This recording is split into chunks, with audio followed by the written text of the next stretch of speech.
Bismillah ar-Rahman ar-Rahim, wa salatu wa salamu ala maulana rasulillahi wa alihi wa sahbih. Je continue donc la série des vidéos sur l'examen contrôle de S2 SMPC. Je suis maintenant à l'exercice 2. Alors l'exercice 2, nous avons calculé à calculer le champ créé entre deux cylindres considérés comme infinis de même axe. Considérant deux cylindres de même axe OZ de hauteur H que l'on considère comme très grande, c'est-à-dire des cylindres infinis mathématiquement, de rayon R1 et R2, avec R1 c'est le rayon du cylindre intérieur. Alors ces deux cylindres portent, le cylindre intérieur porte la charge uniformément répartie sur sa surface. La charge, il porte la charge Q. Par contre, le cylindre extérieur porte la charge moins Q. Bien. On notera respectivement le potentiel électrique sur chaque cylindre V1 et V2. C'est-à-dire V1 c'est relativement au cylindre de rayon R1 et V2 c'est le potentiel du cylindre de rayon R2. Bon, on travaille dans cet exercice en coordonnées cylindriques que nous avons noté R θ Z. La base c'est ER E θ E Z. On considère qu'entre les deux cylindres on a le vide de permittivité epsilon 0. Bien. La première question: étudier les invariances des cylindres qu'on considère comme infinis et déduire les variables dont dépend le champ électrostatique E du point M de coordonnées R θ Z. Bien, c'est-à-dire soit un point M de coordonnées R θ Z donné en étudiant les invariances des cylindres, de la répartition des charges des cylindres, donner la variable dont dépend le champ E. Bon, nous savons que l'axe OZ est un axe de symétrie et que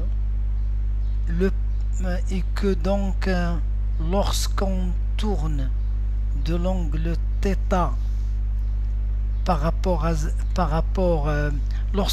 je commence tout d'abord par Z, lorsqu'on se déplace à une distance R et θ pour tout point M de coordonnées R et θ, lorsqu'on fixe R et θ en faisant varier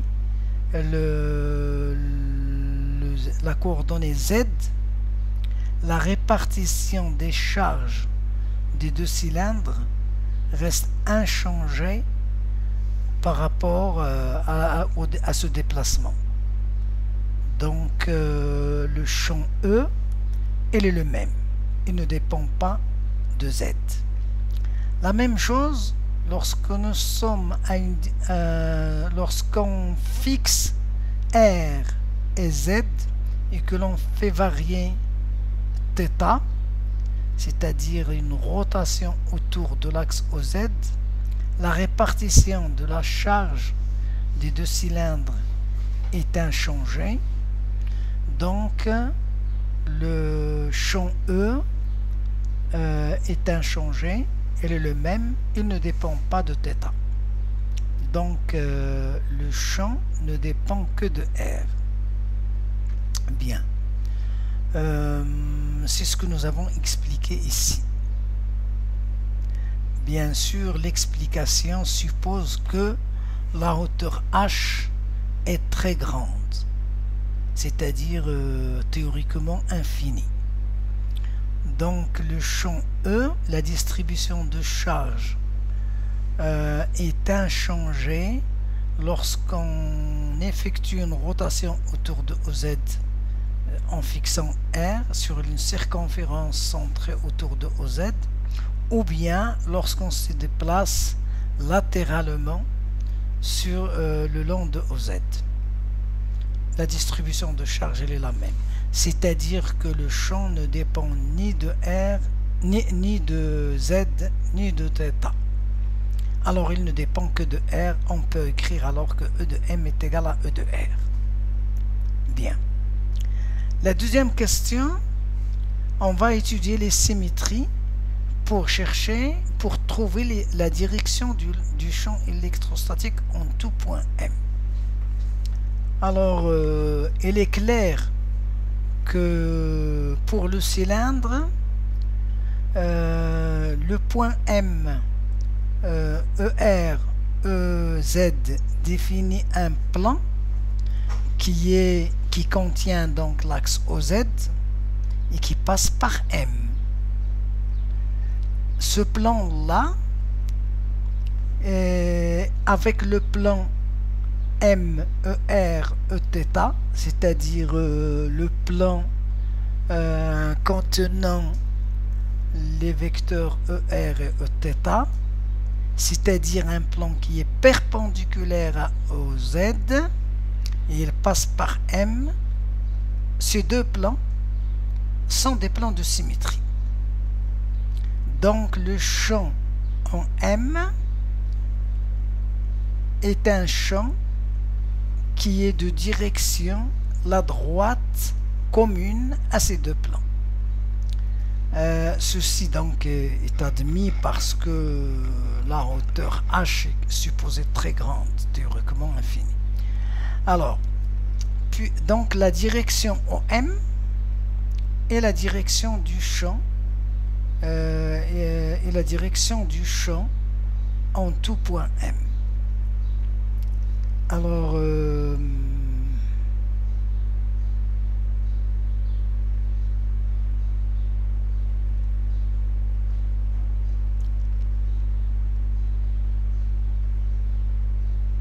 bien, alors donc l'axe intersection des deux plans, donc c'est la direction ER, et d'après la question 1, c'est-à-dire que puisque le champ E est égal à E de R, donc il est égal à E qui dépend de R suivant ER. Donc le champ est de direction ER et il ne dépend que de R, d'après les deux premières questions. La première question, les invariances déterminent la variable dont dépend le champ, et les symétries déterminent la direction du champ. Très bien. Alors la troisième question, exprimer la densité surfacique sigma du cylindre de rayon R1 en fonction des variables de Q, R1 et H. La répartition donc est surfacique et elle est uniforme. Nous savons que sigma est égal à la charge divisée par la surface, l'uniformité, et que donc la surface c'est 2pi R1H, et on obtient donc l'expression de sigma. Donc jusqu'à maintenant, les trois premières questions, ce sont des questions très simples. La première question, c'est sur les invariances, pour déterminer la variable dont dépend le champ. La deuxième question, c'est sur les symétries, pour déterminer la direction du champ électrostatique en tout point M de l'espace. La troisième question, c'est le calcul sur l'utilisation de la répartition surfacique uniforme pour déterminer la densité. Donc c'est la division de la charge divisée par la surface. Préciser la surface de Gauss convenable au calcul du champ électrostatique. La surface de Gauss ici, vu les symétries dont nous avons parlé tout à l'heure. La surface de Gauss à choisir est un cylindre d'axe OZ, c'est-à-dire de même axe que les deux cylindres. De rayon R, c'est-à-dire qui contient dont le point M se trouve sur sa surface latérale, et de hauteur finie L. Bien. Alors, la cinquième question. Le point M étant situé à la distance R de l'axe, R étant comprise entre R1 et R2, donc c'est un point M à l'intérieur des deux cylindres. Bien, alors en appliquant le théorème de Gauss, calculer le champ électrostatique créé au point M. Le théorème de Gauss, il dit que le flux du champ E à travers la surface fermée de Gauss est égal à la charge à l'intérieur de cette surface divisée par epsilon 0. Pour la surface de Gauss choisie, donc le flux est égal à l'intégrale de la surface sur la surface fermée de E ds, qui est égal donc au flux à travers la surface latérale, plus le flux à travers les surfaces bases, les deux surfaces bases. Nous savons que le champ est perpendiculaire aux surfaces bases, parce que c'est un champ qui est suivant ER. Il reste alors, donc ce flux-là est nul. Il reste donc, puisque E de M est constant sur la surface latérale, alors il est égal donc à ER fois 2 pi RL. Pour le point M considéré, la charge intérieure c'est sigma fois 2 pi R1L. Ici donc c'est la surface du cylindre intérieur, du cylindre de Gauss qui est de rayon R1. Le champ donc est égal et déduit à partir de du théorème de Gauss, c'est-à-dire qui contient cette égalité, qui donne donc que le champ E de R est égal à sigma R1 sur epsilon 0R. Nous connaissons sa direction, donc on peut l'écrire vectoriellement sous cette expression. Nous connaissons l'expression de sigma, donc on peut la remplacer par son expression et obtenir les deux expressions que nous avons ici. Bien. La sixième question, calculer la circulation du champ électrostatique entre les deux cylindres en fonction de et ainsi de suite. Relier cette circulation au potentiel V1 et V2 des deux cylindres. Par définition, la circulation élémentaire D de C est égale à E de R fois D de R. Donc ce produit scalaire, c'est la circulation, qui donne donc que delta S est égal à l'intégrale de R1 et R2 de E de R D de R. En remplaçant E de R par son expression et en intégrant, on obtient donc que delta de S est égal à Q sur 2 pi epsilon 0 H ln de R2 sur R1, c'est-à-dire l'intégrale de D de R sur R. Bien.